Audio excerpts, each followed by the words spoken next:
So now you've been here 12 years. Yeah, 12 years, and we've seen the good, the bad, the ugly, everything. So in 12 years, you've seen the island be in, I would call it full-on recession for a lot of that time. What kind of trends are you seeing on the island right now?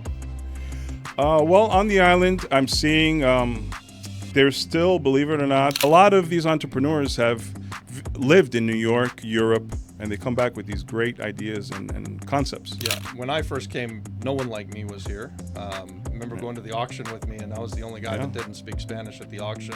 So I think for years and years, from 2008 through like 2018 or 19, it was an exodus. Everybody was leaving to the States, looking for a better opportunity. And now for the last at least few years, the better opportunity is here. Everybody, welcome back to the channel. I'm Robbie Crager, the Flip Flop Flipper, and today I'm here with my friend Raul Villanueva. He is the outstanding Remax agent on the island and one of the first 6 people that I met on the island that we started doing deals with. So I talk about a lot how we got started in Puerto Rico, offering up to people who were bringing us deals the opportunity to invest with us. And Raul took us up on that, and then we did several deals now over the course of the last 6 years. We were even looking at something today, but we'll get into that. We'll talk about a whole bunch of stuff. Raul, introduce yourself and tell us a little bit about your business and how you're doing in this real estate world in Puerto Rico. Thank you, Robbie. My name is Raul Villanueva. Actually, what's called a New Yorican, born and raised in New York, 30 years. My parents were from Camuy and Lares. And basically, they emigrated to New York in 1947. They lived 50 years in New York. Retired, came back, enjoyed the island. So I was always raised the local culture, visiting family. My vacation every summer, 2 weeks, was, not going to Europe or on cruises. It was going to Puerto Rico to visit family. Yeah. And that was always instilled in me.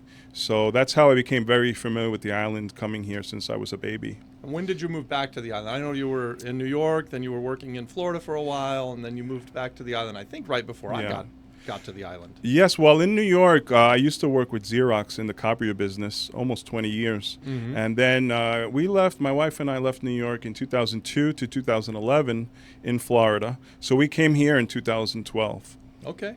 So now you've been here 12 years. Yeah, 12 years, and we've seen the good, the bad, the ugly, everything. That's exactly where I was going with that. So in 12 years, you've seen the island be in, I would call it full-on recession for a lot of that time.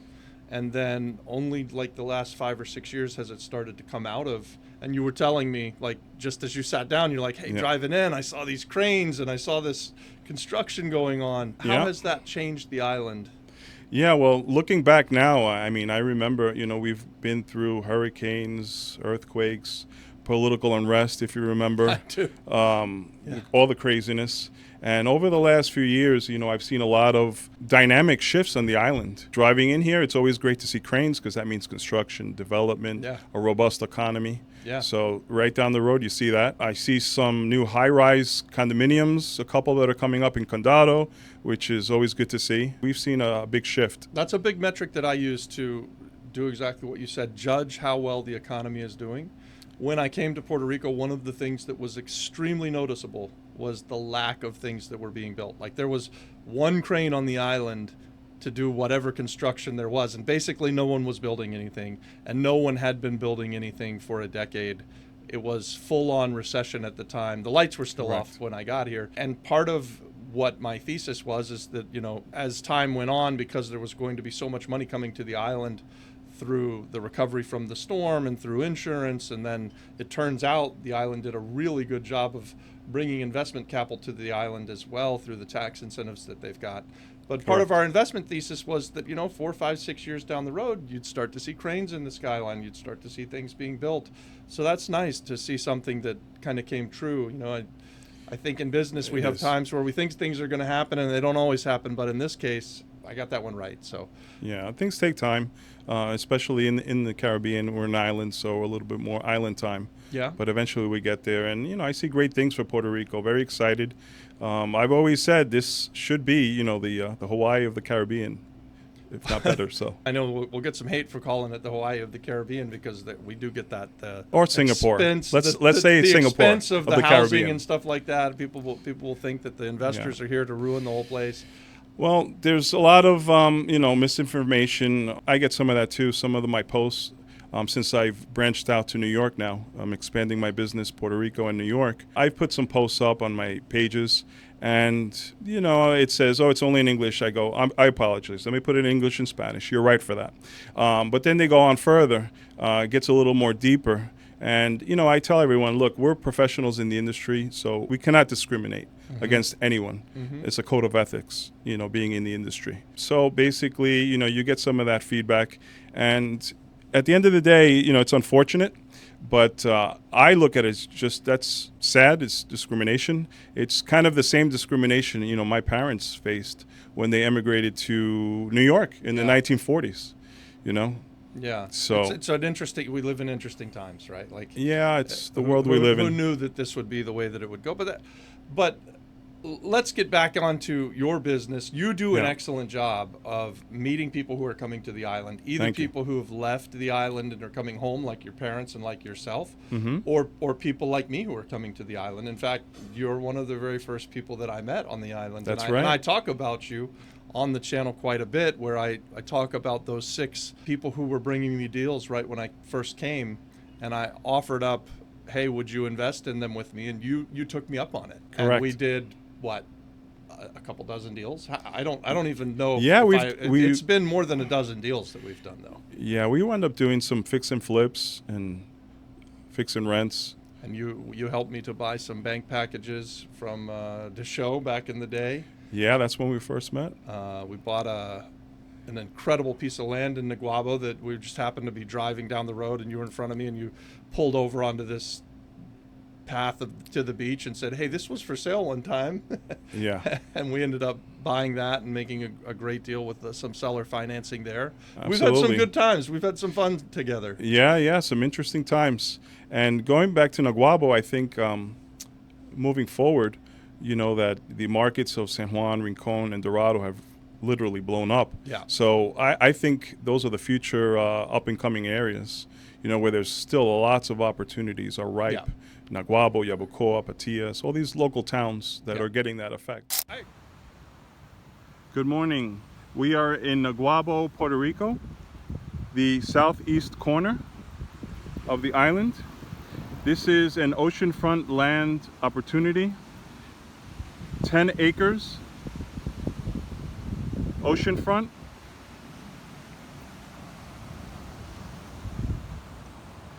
Available for sale, for development. I am here today taking pictures and video for a client that I am co-broking with.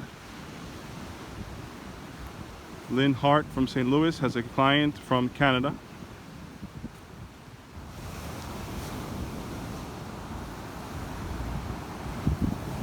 And let me just take you up on the beach, on the surf here. So here we have 10 acres. I was told by the owner that it is 9 acres, and I think there's an extra acre on the other side of the main road there. There's a bridge and a river right there,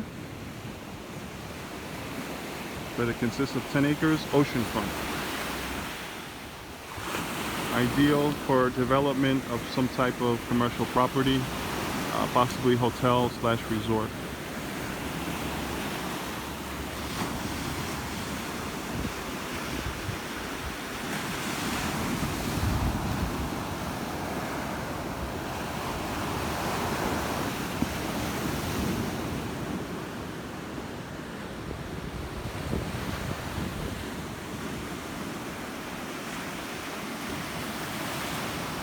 I agree with you, and I see you pushing Patillas quite a bit.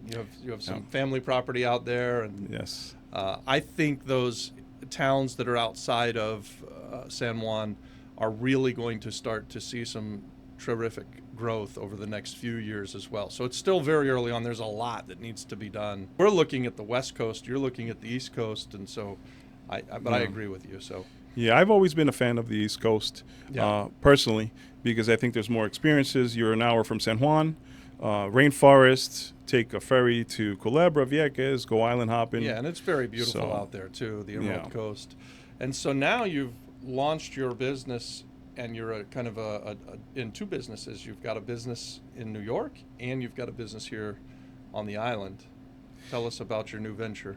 Yeah, well, here on the island, being in the real estate business since 2016, I started working with buyers, sellers, investors over the last few years. We've done anywhere from residential to commercial, land development. Now, being from New York, I kind of want to get back to becoming a snowbird. Mm-hmm. Instead of coming to the warm weather, I'm going back to New York, going up north. So looking to expand my real estate business.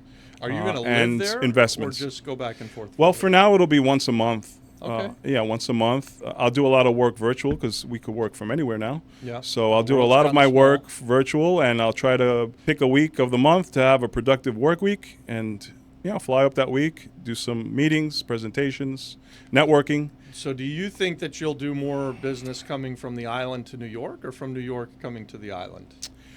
I think the market there also is very healthy. I think there will be a lot of business to be done. I think there's a lot of business to be done in Puerto Rico, and there's a lot of business to be done in New York. I think as far as pure investment, though, when you look at the price of a multifamily, let's say in Brooklyn, New York, for 1.6, 1.8 million, I could literally go out. Cheap maybe one then. You're saying 1.6, 1.8 million. That's like bottom of the barrel with a cap rate of 5 or 6 if you're lucky. My gosh. Looking at an investment perspective, some investors, when they hear about what's going on in Puerto Rico, the ones that aren't aware, that I could buy 8 or 10 houses, and have a cap rate of 10 or greater.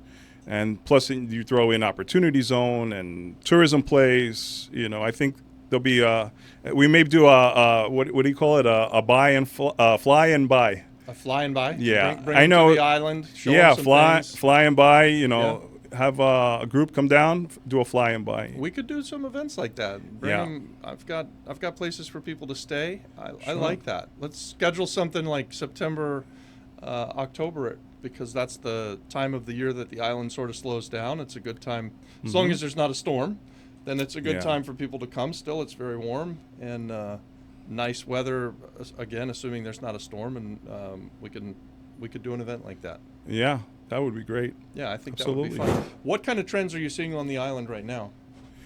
Well, on the island, I'm seeing there's still, believe it or not, there's still luxury that's being sold. I have a colleague at the office just sold a $3 million house in Palmas del Mar for mainlanders that moved to the island. Yeah. I'm seeing still investors. I just had an investor the other day from Kansas City come to the island, and I showed him some things in San Juan, but he preferred Rincon. He has that preference of surf and sunsets, and prefers the West Coast. And I'm happy for him because he was able to find a really nice property through another agent on the West Coast. What kind of property? It was a multifamily property close to the beach. Probably, I think it was listed about $450 or something like that. Needs some work. But he's experienced with that. He has some really nice Airbnb property in Belize, and always liked Puerto Rico, and now he wants to get his feet wet investing here. Yeah. So there's still investors coming to the island, especially when you have some of the incentives of opportunity zone and tourism. I'm also seeing the group of investors that I met, 7 years ago when we met. Well, those investors took advantage. They bought, they invested, they fixed, they flipped, they rented.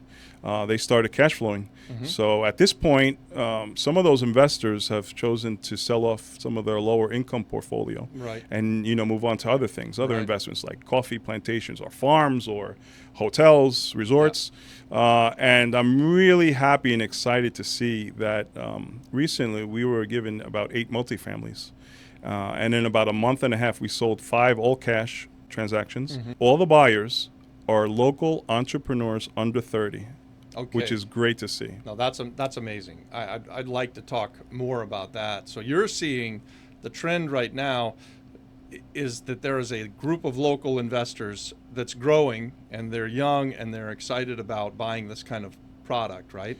Absolutely, yeah, because they've heard what's going on, so they want to participate. Yeah. Young entrepreneurs that have, a lot of these entrepreneurs have lived in New York, Europe, and they come back with these great ideas and concepts. Yeah. And they'll open up a hipster coffee shop, or a food truck on wheels, or a barber shop in a bus, or something. And Barbershop in a bus. yeah, I've seen Nice. it. Yeah. So they're very great vision and very creative. Yeah. So yeah, they're doing well with these businesses. A lot of these are cash businesses, or Yeah. what the case may be. And they're hearing. They would say, "I want to invest. I want to build up that passive income." We're seeing that now too. So I think the first few years we saw a lot of people like me coming. When I first came, no one like me was here. Remember going to the auction with me, and I was the only guy that didn't speak Spanish at the auction. And now that has changed a little bit. But what we're seeing as well is that the young population of entrepreneurs that are tied to the island, that are actually locals, that have maybe gone to the States, gone to college, made some money, and they're coming back because there's an opportunity here where there just wasn't, right? Like, so I think for years and years from 2008 through like 2018 or 19, it was an exodus. Everybody was leaving to the States looking for a better opportunity.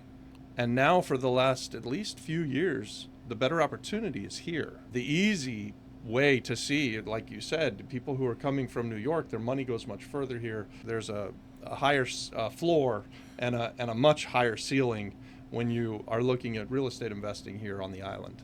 Absolutely correct. Plus, you throw in lower property taxes, lower cost of living on a lot of things. Not all things, but many things. And right now with those young entrepreneurs who are buying these multifamilies, at least for another year or so, and maybe hopefully it'll get extended, but earning your money through long-term rental is a non-taxable event on the island of Puerto Rico. So I don't know if you're letting those guys know that, but if they buy an 8-family house and it throws off $5,000 a month, that revenue that they're getting, they don't have to pay tax on that. Correct. Now that statute's scheduled to end at the end of 2025, but it got extended last time. So it was going to end in 2020. It extended to 25. So hopefully it'll extend again. Who knows? It's a political year. Right. There's a good chance it gets extended, I think. Right. I don't know if you've heard Possibly. anything about it. No, I haven't. About the extension. I've heard about the incentive, but I haven't heard about the extension. Yeah, and this is one incentive that it's automatic. You don't have to jump through hoops. It's not like Act 60 or tourism. It's not a rebate or a refund. It's not something that you have to apply for. It's just something that is. And so anybody who has this kind of revenue for the last several years hasn't had to pay tax on that revenue. So that's one of the ways that we've been making our money is through our long-term rental portfolio on the island. So, yeah, I hope they extend it. I really do. Yeah, correct. In addition, my cousin and I visited in regards to the Patillas land to see how we can develop it. We've paid a visit to the agricultural department in San Juan, and it was absolutely amazing to find out all the incentives, both federal and local, that exist. Just by going and finding out. So is this farmland growing stuff? Yeah, or? Farmland.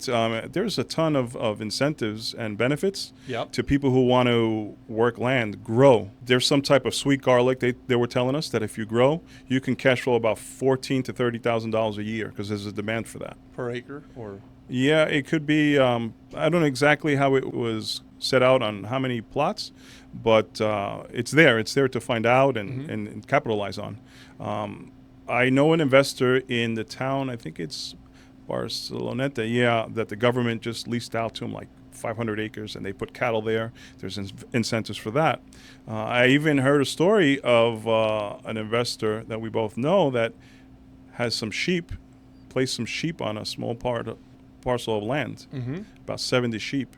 And the government actually, through a trust, public trust or whatever, paid him $100 per sheep. So he just got $7,000 for about 70 sheep. Really? So I want to find out about that program. Now, is this something that he did on purpose or? Yeah, it's just that they go to find out. You knock on the door and you go to agriculture. Tell me what's going on. That's something that we've seen continuously for 6 years since I arrived. We came with no intention of doing any of the acts. Had never heard of Act 20 or Act 22. I'm still not a part of it. But there are so many ways that the island is encouraging people to do different businesses. And if you take the time to learn about it and then take the time to jump through the hoops, then there are really some magnificent ways that you can make money. And really, like, farming is something we need on the island. Absolutely. This is super important for us to sort of have food autonomy, right? And right now we Correct. import everything, and it's not always good.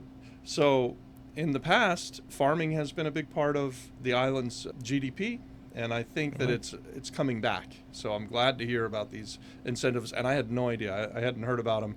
I'll have to do the research. We'll find out what they're called, and maybe we can do a quick video about that and let people know. Sure. Because I think that's one thing where I brag about Puerto Rico, and I say they do a really great job of inviting business and having these incentives. Where they do a really poor job is letting people know who's able to take advantage of these incentives and how to jump through the hoops. And so it is tedious, it is difficult, it's kind of mind-numbing sometimes, and we've been through it through Act 60 for tourism a few times. But we try to let people know on this channel, hey, this stuff is available, and most of it's available to everybody. So there's no exclusion. If you want to be a farmer and you start to be a farmer, you're going to get these incentives as long as you go and ask for them and do the right steps. Correct. Yeah. Follow the process. Follow the process, which isn't always easy because it's going to be with the government. But patience, eventually something will get done. And, it's, like I said, it's an island. We're in the Caribbean. Yeah. It's the island way of doing things.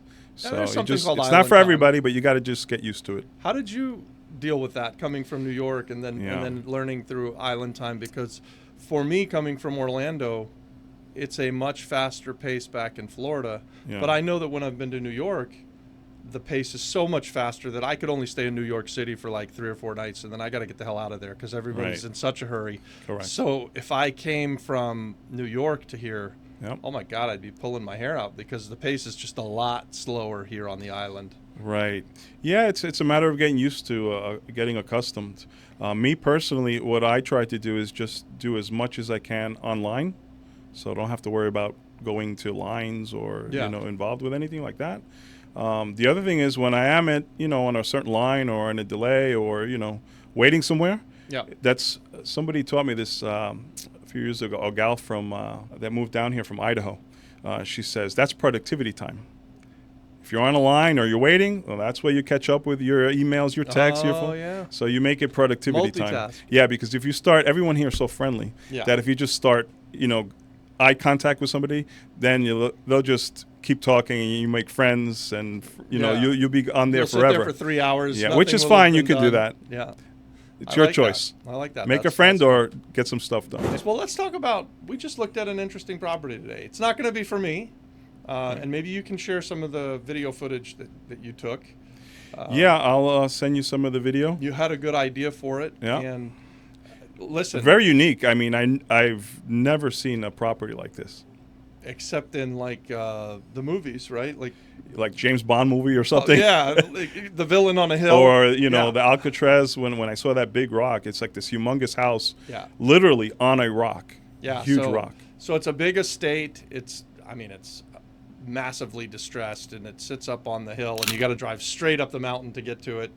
And the story is that it was owned by a narco, a gangster, right? Yes. And you can see. And I don't know if you took the pictures of it, but you can see where they raided the house and they cracked open the walls and the floors and they were looking for drugs and they were looking for money, and they did this throughout this whole. I mean, it's a big 5,000 square foot house. 3 levels. 3 levels, really way up on a rock. Just to drive up there was, taking fun. the truck was interesting. It was pretty interesting. Yeah. So I say it because this is an opportunity for somebody. Somebody will figure out what's the highest and best use, and we are all about figuring out the highest and best use. This is a really cool property. Yeah. It needs a ton of work. Maybe someone in the comments there will want to tell us what the highest and best use is. Maybe this is something you want to tackle. You had a really good idea. I thought it was a good idea about the what do you call it? Well, Paintball. when I saw all the land around it going up, the forest around it, and then driving up that mountain. Then when you get up to it, it's so huge. I mean, just to bypass, because like you said, the rehab, the remodel is a big number. Yeah. If the asking is whatever it is, 400,000, it could be the same, at least 200 or 300. So to bypass that, I said, hey, Robbie, this would make a great paintball operations site to have a paintball getaway, like a weekend. SEAL Team 6 experience. Yeah, anybody's into military and guns and hostage rescue or whatever, or SWAT stuff. And paintballs, because I know there's a few companies, because my goddaughters have visited, like birthday parties and stuff. Right. They spend all day at a paintball place. So that was interesting. Kind of, you could bypass the rehab and go right to the business. Yeah, so that's what's so cool, right? As a real estate investor, too, I go see everything. You go see a lot of things, right? Yeah. And so we were talking about this is one of the most interesting properties that I've seen, just because you could tell it was something special back in the day. Now it's a wreck. And what do you do with it, right? Like, you don't want to tear it down and destroy it. I don't know that you could even rebuild it. Like, they spent a ton of money to put that structure there. Yeah. So to think like an investor and an entrepreneur like you just did and come up with a highest and best use that doesn't include a multi-million-dollar renovation, that's a lot of fun for me. And I think that's part of what we do on this channel is we're constantly looking for what's the highest and best use. So I'll leave it out there for you guys. If you're interested in this particular project, get in touch with Raul. We'll put his contact in the description. And you can tell us now how to get a hold of you so that anybody who's watching it can reach out to you. Because it doesn't have to be just this one particular property. You're perfectly willing to show people properties all over the island. So let's put out your contact info. Sure. Thank you, Robbie. My name is Raul Villanueva, and my cell phone is area code 787-309-5233.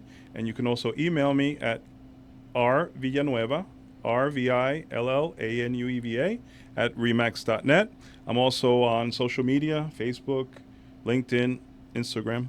Yeah, so I think Raul's one of the best realtors on the island.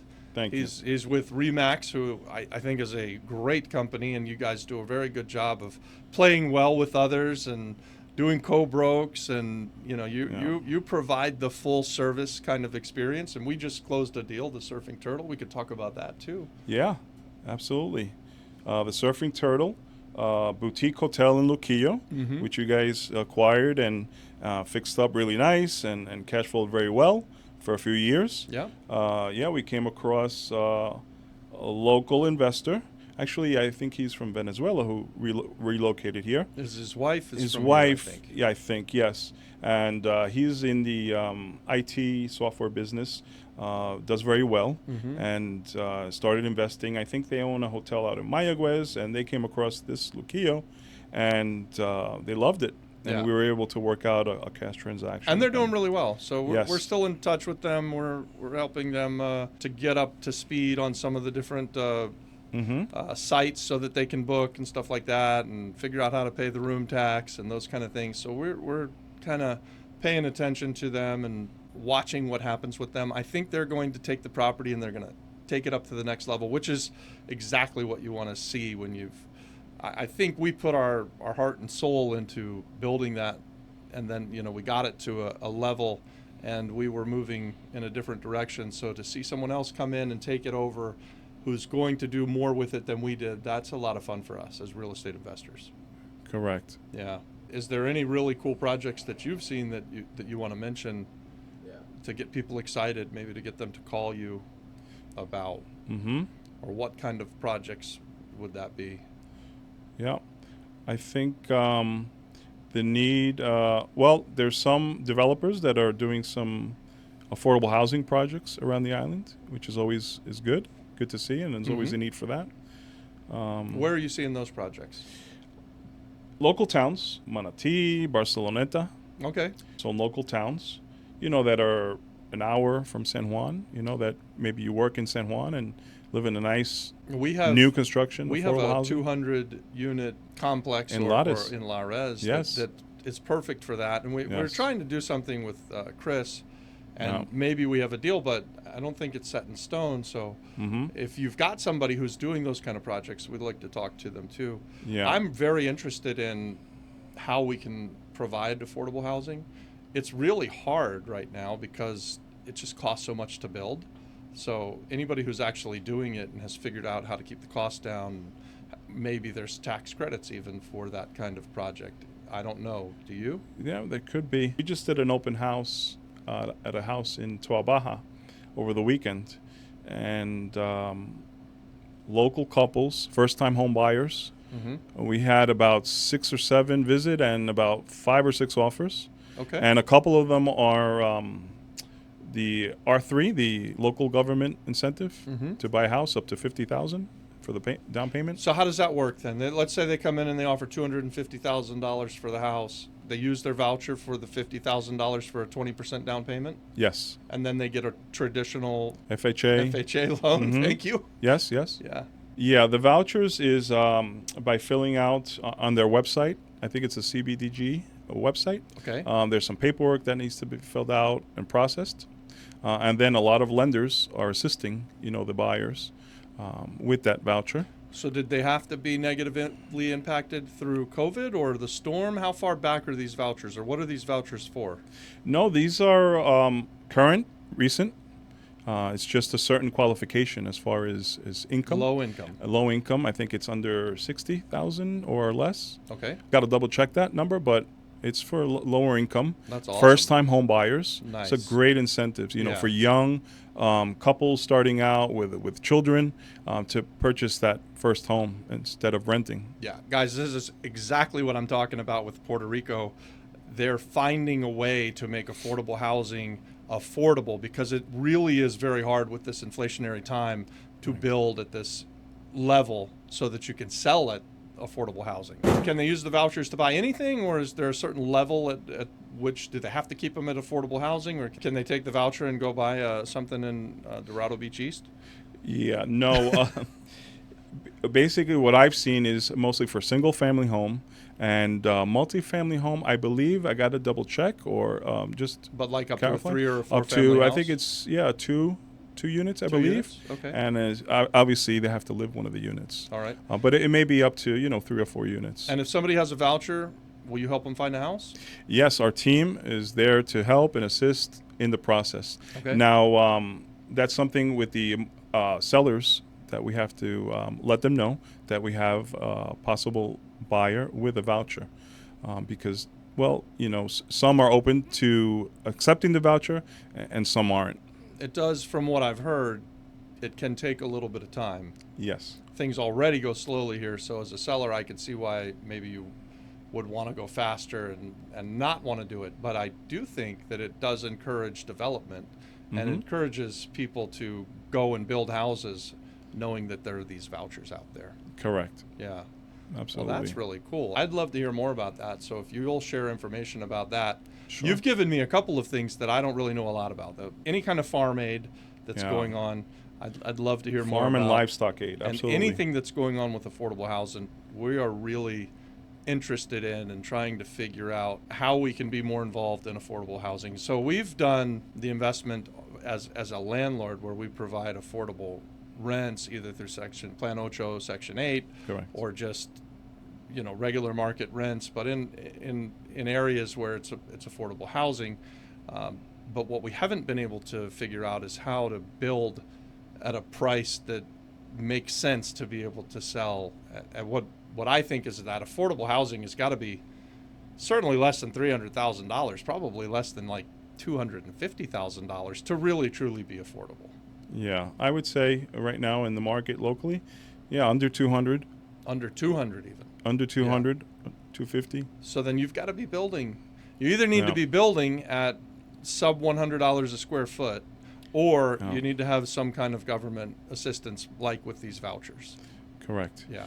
And everything's shifting, dynamically changing so much that I'm also seeing, I've talked to a couple people that are looking into bringing tiny homes into the island, which is another trend that I've seen. Have you seen any actually arrive on the island, like shipped in from anywhere in the States or Central America, and then get here and actually be turned into a house? The closest thing that I've seen is this was actually a few years ago in Rio Grande on the main road on number 3. I actually saw a small house. It was a PVC house. Somebody had built a PVC house with a number for sale 50,000, I think it was. That's as close as I've seen. I've talked to a couple of people that are in the tiny home business from the west side, Arizona, I believe. Okay. They're looking into ways to bring it, but it's a little cost prohibitive right now because shipping is about 15,000. I think what I suggested is, look for a way to have those homes built here.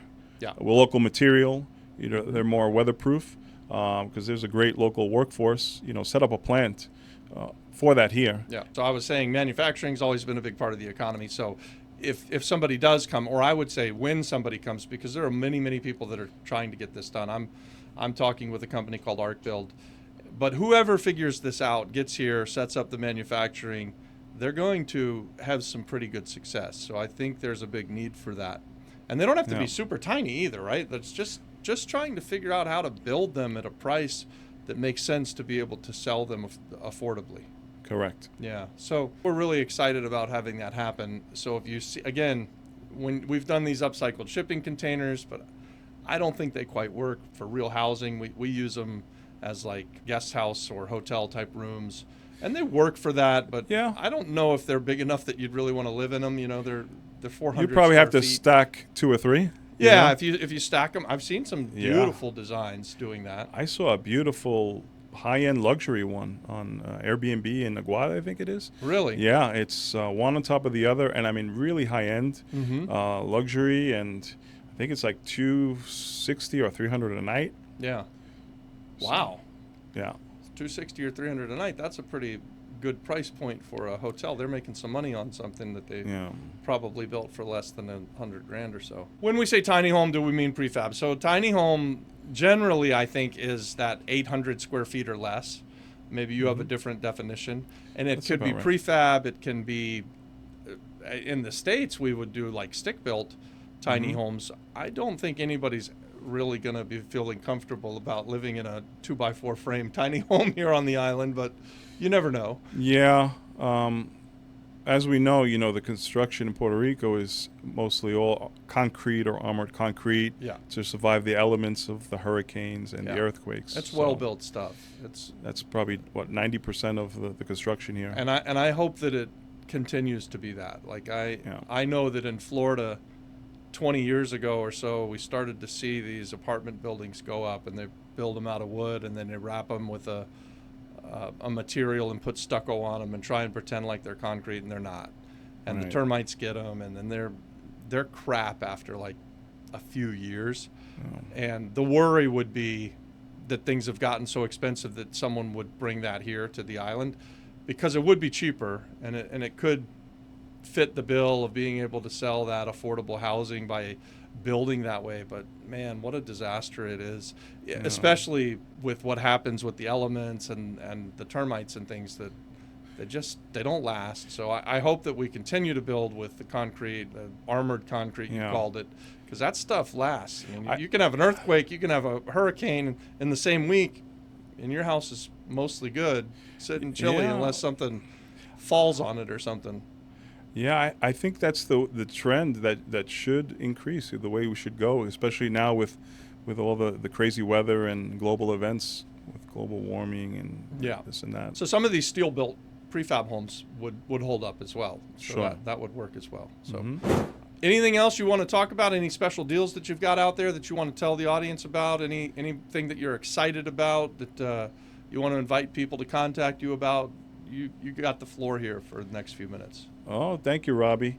Well, Puerto Rico is, I always say it's a great place to visit. It's even a better place to live. That's what I've found, living in New York, Florida, and Puerto Rico, all around. I mean, there's no perfect place in the world. When you look at the overall, I mean, for the weather, cost of living, the people, being able to live where you vacation, I think is a blessing. So, I'm very grateful for that. So Puerto Rico is still a great place to live, work, play, invest. I'm very excited about the current state and the future over the next 5 to 10 years of what I see going on in the island. And hopefully we could do a follow-up video to this one. Yeah. And maybe we'll do a New York video too. We'll do part 2 in New York. We can do that, for sure. Yeah. We can fly to New York. Adon's up for it, and we'll go take in a show, and we'll just fly there so that we can write it off and film a video so we can write it off. There you go. 3.5 hours. Yeah. Easy flight. Yeah. Well, it's a matter of getting, like Puerto Rico. You know, Puerto Rico's not for everybody. New York City's not for everybody. Yeah. So personally, being born and raised there, you know, I have a attachment to the city. And don't get me wrong, I love it. Yeah. I just wouldn't want to live there. It's not for everybody. I like to get in and get out. So yeah. Go see a show, get some great food, have a good time. Yeah.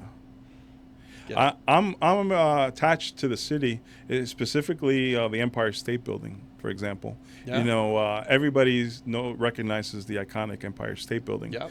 But when I see it more than that, because my dad used to work for NBC, and I used to go there as a child to work with my dad. Oh, that's a great story. And then one day he told me the story before passing, that my mom, when she was pregnant with me, she went up there and she got very hungry. She had a sudden urge to eat something, and she grabbed the first thing she could find. It was a sandwich from the fridge. So some probably security guard or something was missing a sandwich. Oh my! So he told me that story, so it was kind of funny. That's funny. And now I look at it as, you know, as far as business, you know, as a challenge, and excited to visit the city and, you know, go there professionally to look for buildings and, you know, network with buyers, sellers, investors. Yeah. So I'm excited for that. Yeah, I think I'm excited for you. That's a cool new chapter for you. Absolutely. To be having an office there and here. And I think you're going to do a lot of fun stuff where you have either people investing there from here or investing or vice versa, because we have a large group of local investors. Yeah. Who have done very well. That, hey, look, we could share some investment opportunities in New York. Well, and you also Diversify. have a pretty large Puerto Rican population in the Correct. city and around the city that you can tell about things going on the island. And, you know, we're from Orlando, Florida, so I know how much pride there is in their community. And there's a big desire for people who leave the island to want to come back to the island. So you can help to have that bridge for people. So absolutely. Yeah, guys, I can't recommend Raul enough. If you're coming to the island of Puerto Rico and either you've left the island and you're coming back to get back to your roots, get in touch with Raul. Or if you just want to have a knowledgeable realtor who's on your side that's going to help you find a house or help you find a building for your business, Raul is your guy. And I say that as somebody who's been in business with Raul now for a half a dozen years. We've done a lot of projects together, and he's an honorable guy. He does a good job. And so, yeah, I definitely recommend getting in touch with this guy. Thank you, Robbie. Yeah. Thank you, Ivan. All right, guys, thanks for watching the video. Give the video a like.